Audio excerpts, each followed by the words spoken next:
Good afternoon, everyone. Have you ever found yourself on a social media platform to look up a single item on your mind and end up finishing that task hours later, having a giant self-esteem crash? That experience is very common and is the reason I will be talking about social media and mental health. Social media has become a big aspect of life today, especially for students and young adults, and there are many ways it can be both positive and negative. I'm going to outline both sides, starting with the positive and moving to the negative. Positive effects on social media on mental health. One benefit that I like to touch on is social connection and support. Social media allows us to keep in touch with our family members and friends, regardless of whether there are oceans or busy lives in between us. Many platforms have group features that allow you to find support groups or people helping one another, specifically with issues like depression and anxiety. Reading that you are not alone, you can go a long way. When used appropriately, social media can facilitate connectedness and support, as an American Psychology Association reported in their 2023 report on teens and social media. Another benefit that stems from social media is that it provides people with more education and awareness about mental health. Organizations, professionals, and those with life experiences have provided more information and resources for conditions such as anxiety and depression. This is not only combats the stigma around mental health, but also helps inform people with the information they need.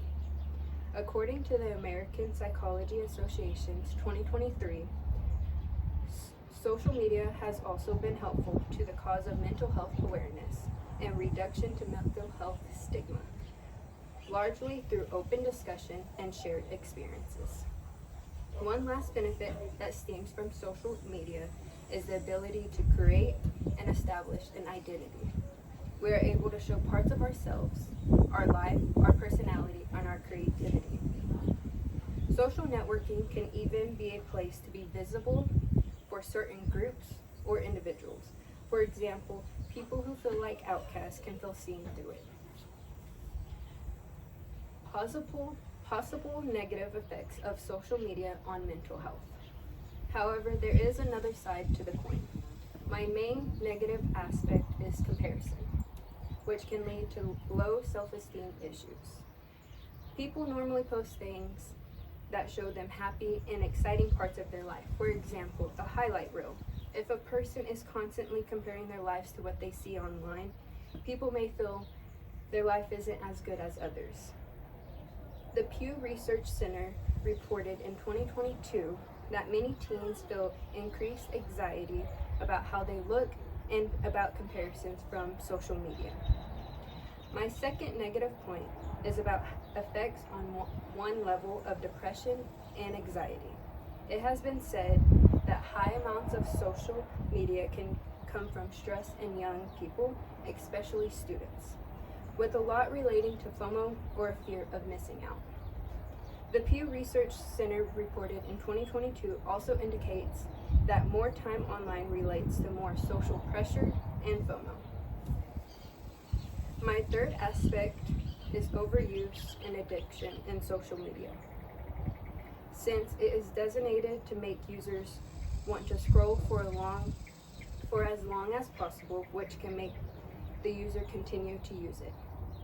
It may have consequences in terms of sleep, productivity, and how a person views themselves in relations to others in a long term. In conclusion, there are many positive and negative effects of social media on mental health. Social media not only connects people and increases social awareness, but it also provides support. However, it can lead to addiction, anxiety, and pressure.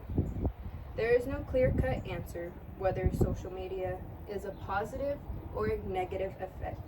Instead, it comes down to the usage, the management, and a person's perspective when using it. That is the end of my speech on mental health.